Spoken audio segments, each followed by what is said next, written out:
Hi, my name's Mark Curran. I'm riding my bicycle around Morton, Illinois to get a few minutes, maybe an hour of cardio exercise.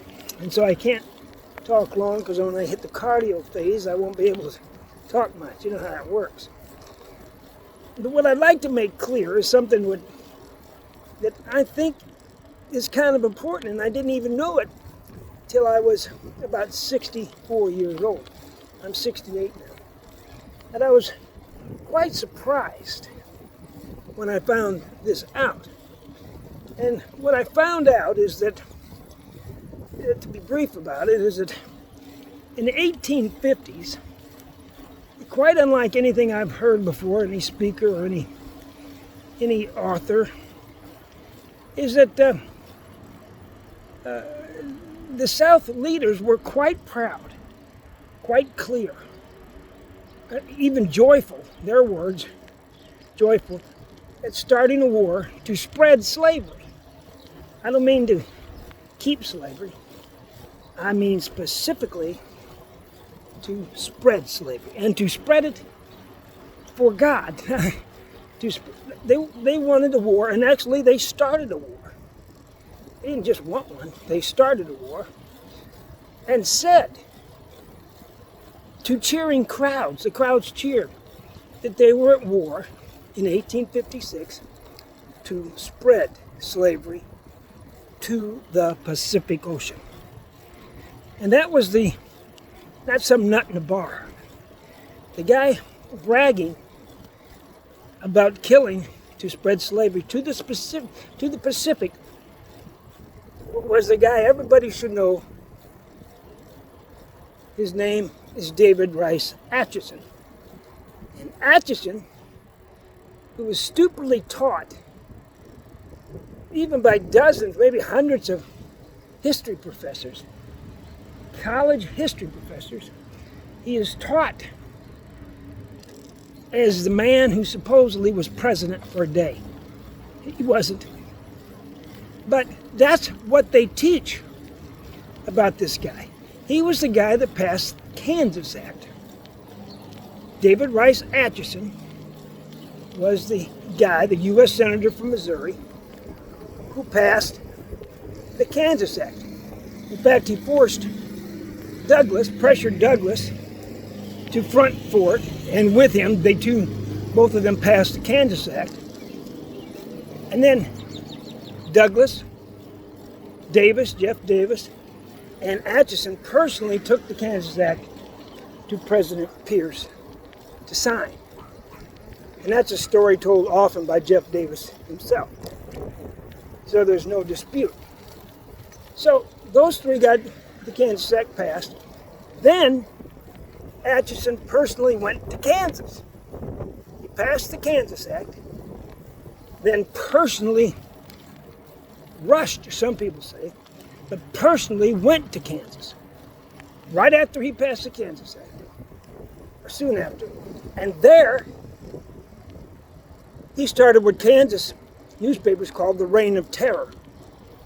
Their words, the Kansas newspapers' words, the Reign of Terror.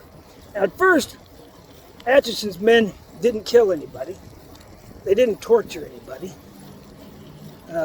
They would do that later. But Atchison's men, who eventually would be paid men, terrorized and just invaded Kansas. And then they took over this election that was taking place and just scared the shit out of all the Kansas citizens and took it over.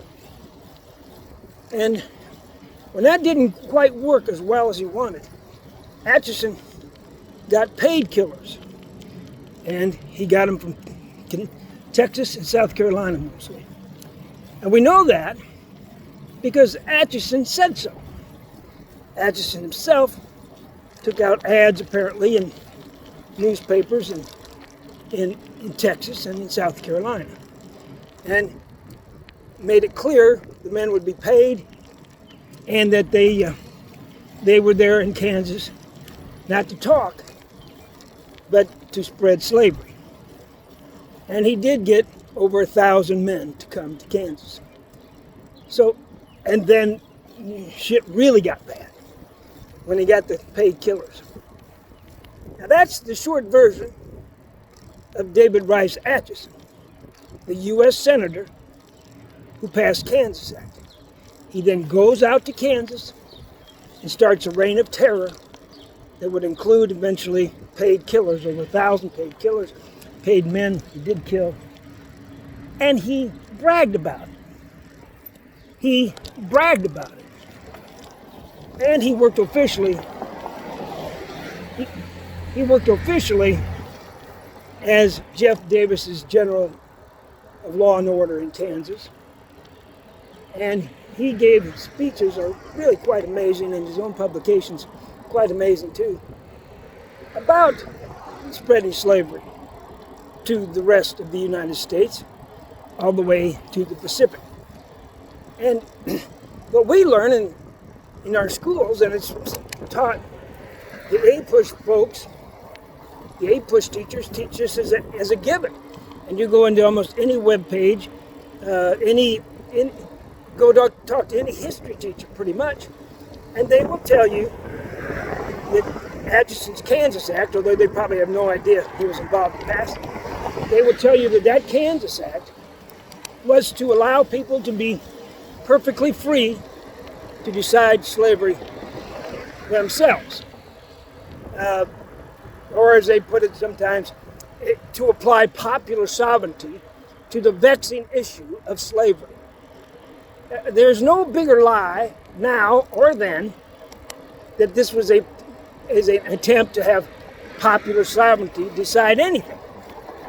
Quite the reverse. Because the man that passed it, although they said it was an attempt for popular sovereignty to, quote, fix things, it was actually, as we know, because this is what happened, that it was a ruse, as Lincoln said many times. It was a violent, vile ruse to spread slavery to the Pacific and to eventually the whole entire nation. When Lincoln knew this, pretty much everybody knew this at the time, because Atchison was out there bragging about it. And that's what happened. Atchison paid killers, and Jeff Davis was involved in that too, from passing the Kansas Act, taking it to President Pierce for signing. And of course he sent Atchison out there, paid him, and named him General of Law and Order in Kansas territories. But these teachers teach this guy, if they teach him at all, as the guy who was supposedly president for one day. That's very highly educated teachers are teaching utter nonsense. They don't know they're teaching utter nonsense, largely because they are taught the Kansas Act was an attempt at popular sovereignty. Well, if Kansas Act was an attempt at popular sovereignty, then Lincoln was an idiot, or a liar, or both, because over and over and over, Lincoln explained at great length, with great specificity, that the Kansas Act was a fraud and a violent attempt in the end to spread slavery, to do quite the opposite of what it purported to do. And in the Lincoln-Douglas debates and elsewhere, Lincoln explained this, and he accused, correctly, Stephen A. Douglas of being part of that plot. He used the word plot in the Lincoln-Douglas debates. So Lincoln and others were quite specific about Kansas Act, and they were right, because that's exactly what happened. That's not kind of what happened. The people that passed Kansas Act then immediately went out there and terrorized, would later torture and kill, to spread slavery. Does that sound like popular sovereignty? And when the citizens of Kansas finally could get a vote, by the way, when they finally could get a vote, they voted 90% plus against slavery, which of course Stephen A. Douglas and Atchison knew quite well. Douglas said, remember he's the one that passed the Kansas Act, Douglas said repeatedly, it's known that the people of Kansas are 19 out of 20. That's 95%. Douglas said it's well known that 95% of the people in Kansas are anti-slavery. And that the inference was we don't really need to pass this Kansas Act because there's so much against Kansas. But Douglas said he just had such respect for popular sovereignty that he wanted the Kansas Act. Anyway, he wanted the Kansas Act anyway, even though obviously the people of Kansas were against it. So, and on that basis, the Kansas Act was passed, and on that basis, Atchison, protected by Stephen A. Douglas, rushed to Kansas and started his reign of terror. So how did that happen? How did our teachers, our APUS people, our textbook, even our college professors, even historians, all over the web, I could show you at least 500 quotes and teachings on the web about Kansas Act. Almost all of them referred to the Kansas Act as an attempt to have popular sovereignty. It was quite the reverse. Violently the reverse. Exactly the reverse. And if you read Lincoln's speeches, he spent hours in speeches talking about the vile nature of Kansas Act and what was really going on. He didn't just mention it once. This was the very basis of Lincoln's re-entry to politics in 1854. That's why he got back in politics 1854, because of the Kansas Act. He didn't get back in politics for any other reason. And he immediately, with others, there were dozens of others, if not hundreds of others, that went around and exposed this because of the killings that soon started to happen in Kansas. And by the way, one side issue, what made this different was the presence of telegraphs going out towards Kansas. Maybe not all the way, but the news reports on the telegraph, the internet of its day, came back, first time in history, about slave power being used, the slave power using paid killers. This came on the wires. This came back to Chicago, got to New York, and got to the South too. And the South newspapers were very supportive of these killing sprees, because the way they got it was through their newspapers, which were heavily controlled by the government. They couldn't preach or speak or come out forcibly, clearly against slavery. So they got one picture, and they were very supportive of that, the efforts in Kansas by Atchison's and the Southern paid men to do this, to spread slavery. The point is, this was well known at the time. So how can a history teacher or history department head or any person that writes about history or teaches or comments about it claim that it was Kansas Act was anything but what it was? That was as Lincoln said, a vile and violent debauchery, vile, and I'd have to get his quotes exactly. It was quite numerous times he spoke about it at length. So it was you got to kind of wonder: was Lincoln stupid? Was Lincoln lying about this? Seriously, Lincoln was lying about it. He's making this shit up. Never mind, there's all kind of corroboration and reports, and even books written at the time about it, including by the governor of Kansas, Charles Robinson, first governor of Kansas State, and the president of Kansas Historical Society. He wrote a very good book about what was going on in Kansas, as did others, and of course many newspapers and eyewitnesses. So did they all lie?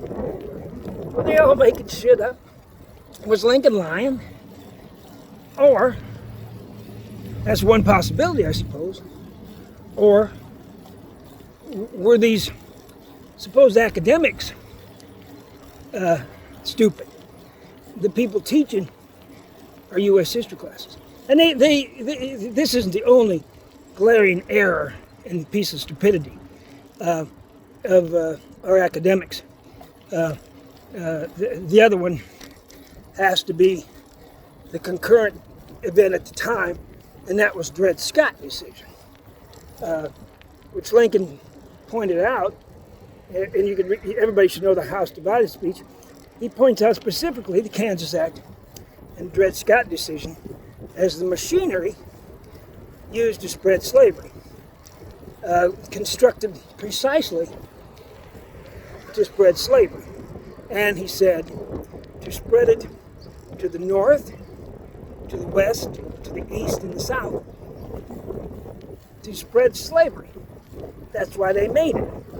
And you think if you read that, you go, oh no, that can't be. There's just no way that anybody, much less Southern leaders, men of God, would create machinery to justify killing to spread slavery. Yet that's what happened. That's what happened.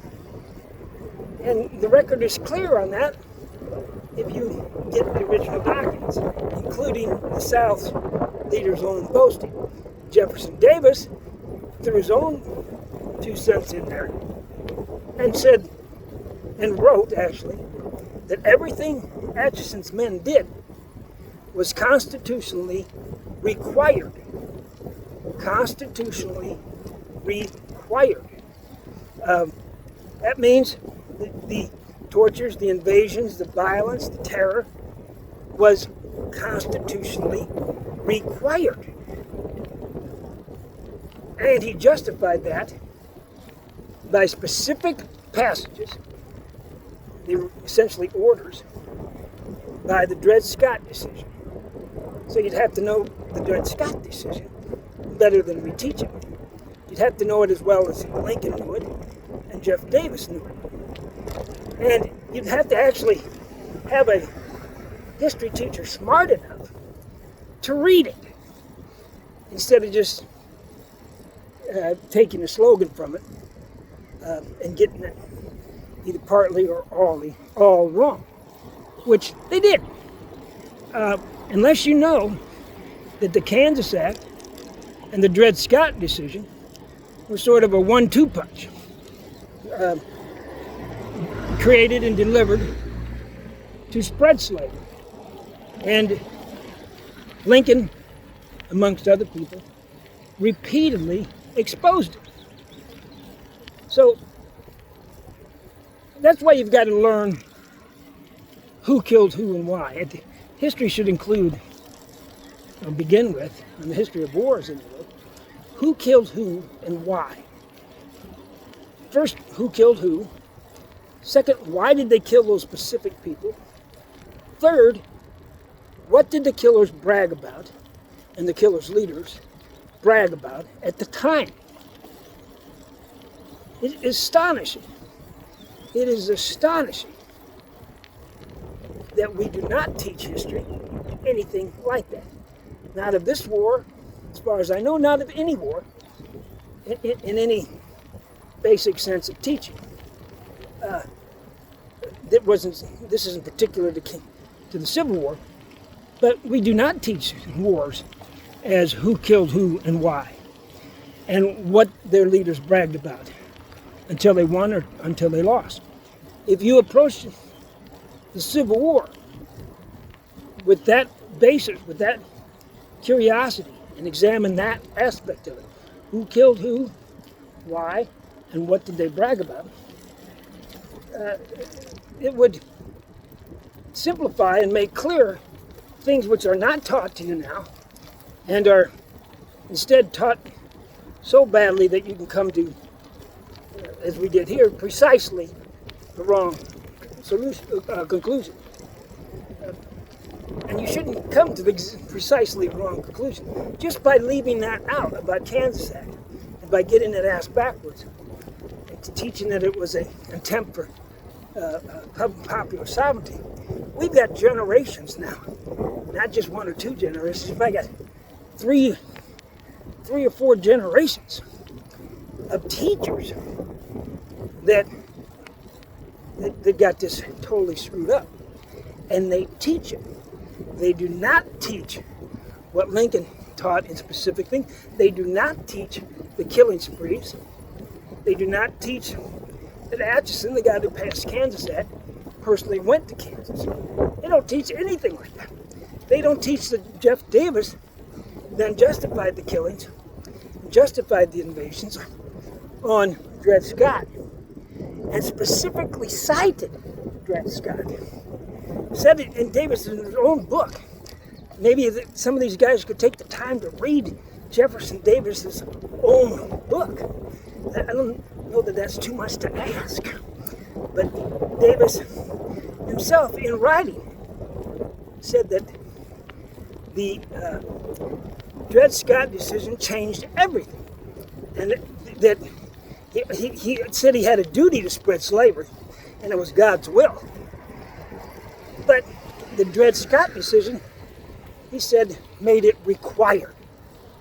It made it required that the federal government protect slavery.